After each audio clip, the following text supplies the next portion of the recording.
So, I now presenting yung next activity. Kita ba siya? Teka. May presenting. May presenting something? May nakikita ba kayo? Yes po. Yes. Activity 9. So, lampas sa kalahati, no? Effort-wise, lampas sa kalahati. Pero, ang medyo matrabaho ay yung mga later part ng na activity ng feasibility, like yung financial statement. Alright. So ito ay part pa rin ng management. Recall natin Chapter 1, Executive Summary. Chapter 2, Management. Chapter 3, Technical. Chapter 4, Management Study. Ito yung continuation ng Management Study part ng inyong feasibility. Ito yung part na isulat na yung mga pangalan ng mga partners. Individual capitalization, individual contribution. So, eksakto sa inyo to 5, no? So, partnership yung ating itinatayo. Ang contribution sa partnership kasi, pwede siyang pera, pwede siyang property, pwede siyang industry. So, tatlong pwede mong i-contribute. Example, yung isang partner, si Bernadette. So, siya ay nag-contribute ng pera, 800,000. Plus, meron pa siyang ka-contribute na labor or yung kanang industry. Ang tawag sa kanya ay industrialist capitalist. Sabihin, pag dalawang contribution mo, pera tapos yung labor mo, ito ang pangalan mo, ito ang title mo. Ito yung type mo na partners. Tulad din ni Loreline, si Lovelyn. 800,000 plus labor, so industrialist capitalist ang tawag sa kanya, dalawa. Si Rachel din ganun. Pero si Alfie, tapos si Gerald, ang kanilang contribution, pera lang. Katig 800,000 sila. Ang tawag sa kanila ay capitalist partner lang. Wala silang labor or industry na bibigay. At tatanungin kayo ng panelist, saan manggagaling ang inyong capital? So, dapat realistic, no? Merong panggagalingan talaga yung capital. Yung pera. For example, some of the sources ng capital, cash payments from rentals and personal savings. Example, meron kang business, meron kang family business, no? Doon manggagaling ang pera. Or personal savings. Or retirement of family member and personal savings of pwedeng sa family savings, no? Magagaling sa family, sa nanay o mangutang sa nanay, mangutang sa tatay. So sources of fund ay family. Kapag meron kang savings or pwedeng magbenta ng lupa or property. Okay, but normally since wala pa kayo yung nag-umpisa ka pa lang yan, no? By that time. So, wala ka pang source of income. Hindi for savings.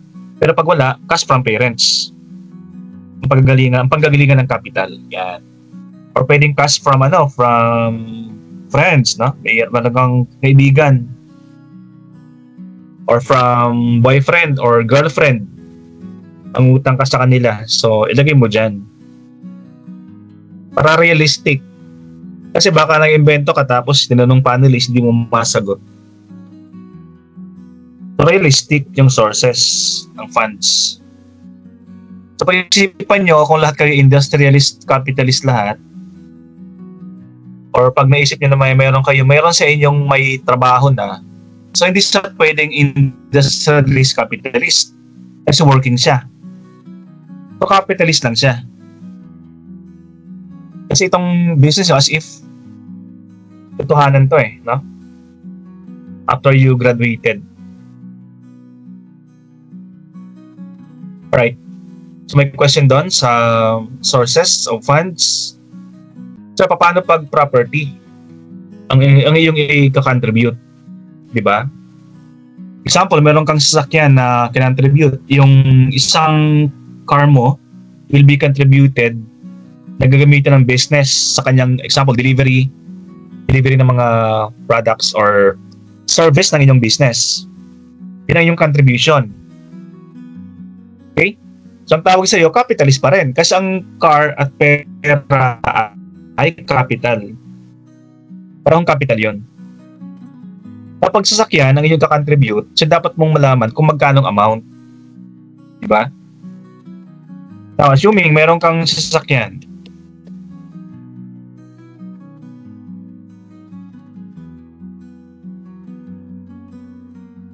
yung value ng sasakyan mo ay ano na lang. Siyempre, second hand, diba? Second hand yung sasakyan. Yung kanyang value ay 60,000 pesos na lang. Second hand na no? So magkano yung kanyang value na na-contribute? Di 60,000. Right? Pero pag paano yung sasakyan mo ay bago. Yan. Bagong-bago, 2024 binili. Binili siya ng June. Magkano? 560,000. Ito yun ang kanyang value. 160,000 pesos. Right? Sir, paano naman pag meron akong laptop? Laptop naman na aking i-contribute sa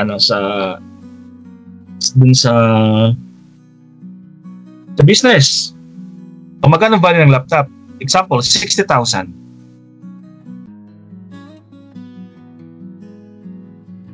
Okay? Magkano lifetime ng isang laptop? 10 taon, mare. So, i-depreciate mo siya. Kasi pag yung laptop mo ay binili mo noong 2020. Laptop, 2020. Pagkano? 60,000 pesos. 2020 ha? So, ngayon ay 2024 na. Ibig sabihin, 4 na taon na nakaraan. Diba? Ba yung laptop mo ay nag-depreciate na. So, i-depreciate mo siya. So, paano pagkuha ng depreciation? Example, laptop, 60,000. Ilan yung kanyang lifetime? 10 years. No? So, divide mo siya. 60,000 divided by 10. So, 6,000 bawat taon ng depreciation. Okay. 4 na taon na nakalipas. So, 6,000 times 4 is equal to 24,000. Yung 24,000, yan yung depreciation. Babawas mo yan doon sa value ng iyong laptop. 60,000 minus 24,000 is equal to 36,000. Yan ang value ngayong 2024 ng iyong laptop na ika-contribute. So, 36,000. So, yun ang ilalagay mo dito sa iyong contribution. Yan, di ba? 800,000 plus laptop, pagkano? 36,000. So, ganun yung paglagay ng value ng iyong contribution. O pag lupa naman, ang lupa, hindi nagde-depreciate, di ba? So, magkano yung value ng lupa ngayon? Sabi ng City Hall, yun lalagay mo dyan. Pero yung sasakyan, bahay, machinery, nagde-depreciate. Meron din mga tools, no? Tools and equipment, dine-depreciate nyo rin yan. Example, may gagamit na kayong gas stove sa inyong resto. Yan ang iyong contribution. O kunin mo rin depreciation ng gas stove para malaman mo yung kanyang value or book value. Kahit furniture, kahit lahat. Furniture, machinery, equipment, tools, i-depreciate nyo. Okay, may question doon sa value yung contribute? Okay, so hearing na dito sa organizational chart natin. So, Gawa lang kayo ng simple org chart. Kung meron kayong manager na yung manager sa inyong grupo, the managing partner ang tawag natin diyan. Or yung title niya sa inyong business. Pag yan ay fast food or resto, so you have store manager or restaurant manager. At lagyan ng mga title yung mga pag kayo ay kasama sa sa operation, ilagay yung pangalan niyo diyan. Pero pag wala pa, pag mga employee ang ilalagay niyo diyan, yung title muna ng job ang ilagay niyo. Pero pag kayo mismo ang gagawa, yung pangalan ilagay niyo diyan. Opposite, example, Dali, kitchen steward.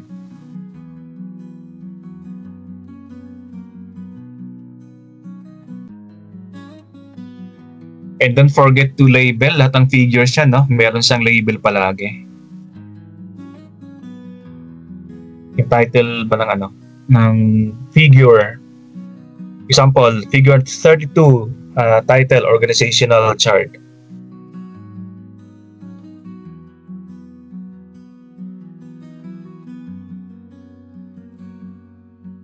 So what type of organization ang iyong gagawin? Kasi management study, so we'll also write anong klaseng organization. So pag yan ay maraming department, so functional department yan kasi may division of labor. Karamihan functional department ang nilalagay. It's the most commonly used type of organizational structure. Its all activities in the firm are grouped together, division of labor magkakasama, like production, marketing, service, and administrative. O depende yung departmentalization, depende sa business. Siyempre pag yan ay school, so walang production. Ibang hatian pag school eh.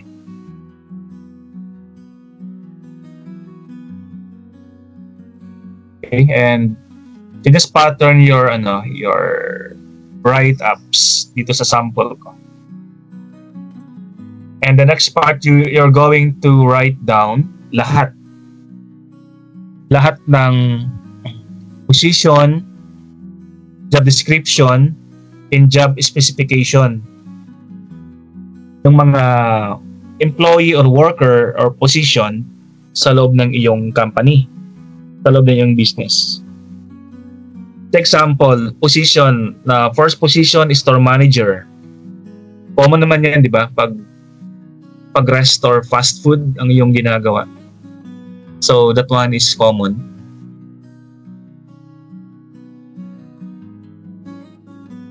And the second column, you write the job description. Lahat ng madali na naman alamin kung anong job description, di ba? You can search that online eh. Ano yung mga normal na ginagawa ng isang store manager. Pero baka magkamali kayo ha. Baka ang makita nyong sa website na sample ay yung mga store manager na masyadong malalaking store na. Magkakaiba yun. Sibagay nyo rin, di ba? Sample, wag kang pag simple restaurant naman ang iyong kwan. So wag mo nang i-guide dun sa job description ng store manager ng Jollibee or McDo, magkakaiba talaga yan. Pag ginaya mo yun, madami yan. So dapat, alamin mo kung anong level yung business. At yung mga search mo online na job description, ibagay mo rin dun.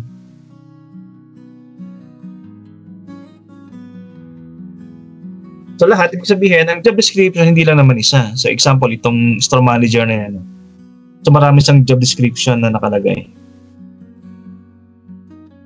Example niya, responsible for the overall supervision of all other managers and subordinates.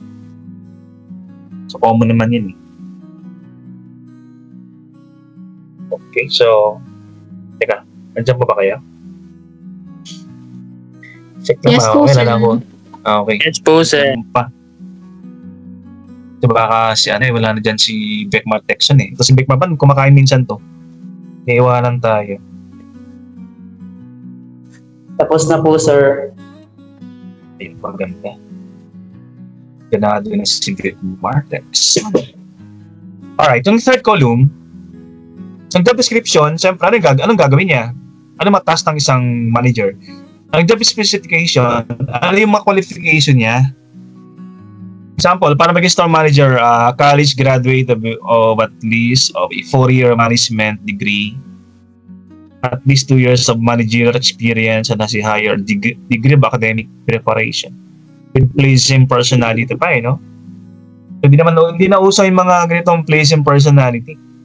Kasi discrimination yan eh. So, huwag yung maglalagay ng ganun. Pleasing personality, tapos 5'5" yung height, fair complexion, graduate ng a certain university, tapos dapat hindi lalampas ng 30 years old. So, huwag yung lalagay ng ganun sa job specification. Kasi meron tayong law, the Anti-Discrimination Act. So, baka ma-discriminate yung iba, no? Baka may tanong pa ng panelist, no? But namimili ko yun ng employee. Discrimination yan eh. Iba kasi nung unang panahon, talagang nilalagay yung mga discrimination. Example, female only, male only, with pleasing personality, dapat graduate ng certain university. Dapat 5'5" yung height sa babae, 5'7" sa lalaki. Dapat hindi lalampas ng 32 years old. So, discrimination yun. Huwag nyo ilalagay. So, ang next one natin, yung kitchen steward. So, you write as well the description. Ayan. Pag kitchen steward, mabigat to. Dapat graduate ang 2-year course in culinary courses. Mahirapan kayo maghanap ng ganito, no? Pwede sigurong lang, kitchen steward, at least 2-year work experience. Ayan, pwede yan eh. And dito merong ito, discrimination naman to, 20 to 40 years old, male or female. Pwede naman yung male or female, di ba? Pwede lang yung male or female, wag lang female only, no? And good moral character, okay naman yan, ilagay. Ano pa mga discrimination, fair complexion din. Dapat maputi. Meron pa nga minsan, dapat pantay yung ngipin. Mas meron pa nga minsan, job specification, dapat wala kang nunal. Dapat wala kang mole sa mukha. Pag meron kang nunal sa mukha, medyo malaki. May mga companies na ganun, ayaw. Pero ako dating classmate sa university sa PUP, no? Accounting kami. Isa kong classmate babae, meron sang nunal sa malapit sa ilalim ng lower lip. Lower lip niya, meron sang nunal na medyo malaki. Parang kasing laki yata ng risa ng pasas. Sabi sa amin, hindi daw sa tinanggap sa UST. Kasi that time sa UST, bawal yung may nunal. Pag mag-aral ng nursing, isa tinanggap sa UST. Ay, hindi na uso yung mga ganun eh. And the legal requirements. So ito yung madalas itanong ng mga panelist. Hanapan kayo ng mga permit o requirements na talagang appropriate sa inyong klase ng business. Kasi bawat business may kanya-kanyang kanya-kanyang requirement. May requirement yung sample Quezon City Hall. So alam niyo yung mga requirement. Example, business permit, clearance, lease contract. Ang lease contract, guys, pag wala kang sariling pwesto, iba kasi sa inyo gagamitin yung bahay, di ba? Yung bahay yung gagamitin or sariling pwesto. Yung iba naman magli-lease or mag-rent ng space. Dapat may kontrata yon, lease contract. Example, restaurant, magkokontrata ng pwesto. So, for the next 10 years or next 5 years, may kontrata na siya ay uupa doon. At kung magkano bawat taon, no? So, ganun mga lease contract. Kunwari, no? Kunwari lang mga yun eh. Then clearance kasi may mga business na bawal sa residential. Example, bawal magtayo ng poultry or piggery sa residential. So, dapat may clearance from the barangay. And fire clearance, sanitary permit. So, alamin nyo, yung mga, ano, hindi naman actual yan, mga sample lang naman yan, na i-fill out nyo, susulatan nyo kunwari. No? And that is sa municipality. Iba pa yung mga national forms like the BIR. So, alamin nyo ano yung mga forms sa website, no? Alamin mga forms na ginagamit pag partnership and corporation ano yung itatayo. Example, sa partnership, meron ko yung articles of co-partnership na isa-sign sa SEC or DTI certificate. Kasi pag corporation or partnership, sa SEC kayo pupunta. Pero pag sole proprietorship, sa DTI.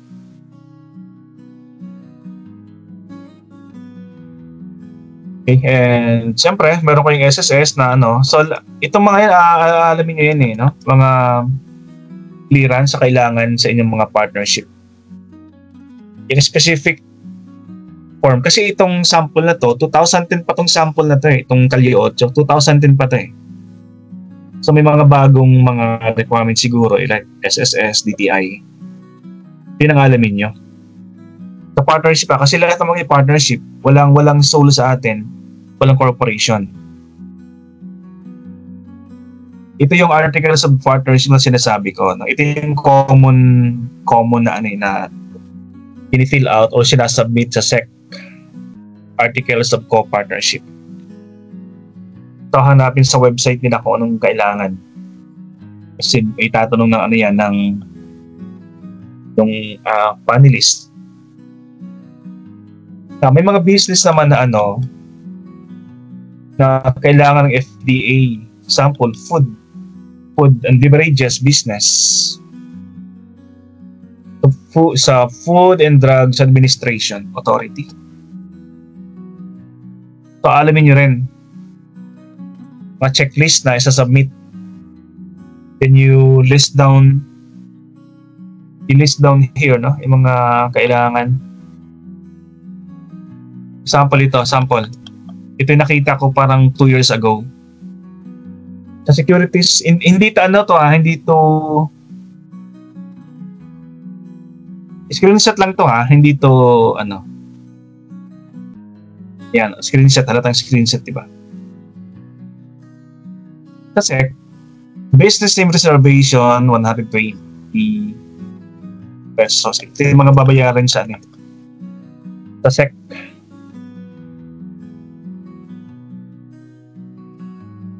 Siyempre, nagbago na to, no? Kasi this one is 2 years ago. 6,750. Alam niyo yung latest na kung magkano pag sa partnership ang babayaran. Kapag sa DTI naman, pag sole, although hindi na ito kasama sa inyo kasi sole proprietorship to pag DTI. Pag sa BIR naman, babaya sa BIR dati, no? 500 pesos, 30. The total is 530. So, alam yung mga amount. Kasi itong mga amount na makukuha nyo, gagamitin nyo sa inyong Chapter 5. Sa inyong income statement sa Chapter 5. So, itong mga amount na babayaran is important kasi yan ang mga expenses nyo na ilalagay sa inyong Chapter 5.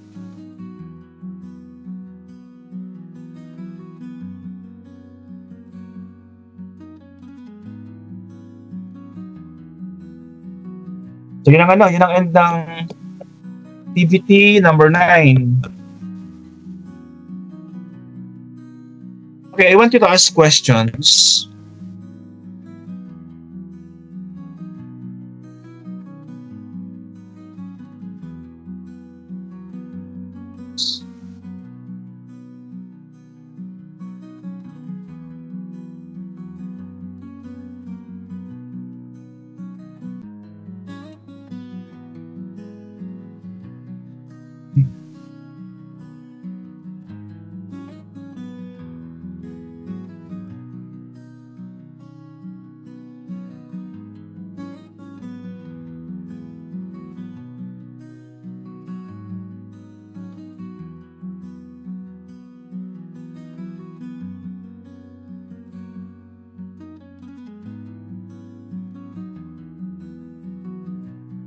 Okay, so hearing none. So wala na kayong questions na. So itong gagawin nyo ngayon. Activity na gagawin niya araw na to. Para pag naumpisahan na, Saka nga pala guys I just want to reiterate no? Pag nagsusulat kayo ng mga activity, example activity 9, so idadagdag lang to dun sa mga naunang activities niya. And you will maintain only one file. Ayan. Para isang file lang pa. Kasi pag nagdoble daw ng file, malito kayo. Kung saan yung latest file niyo.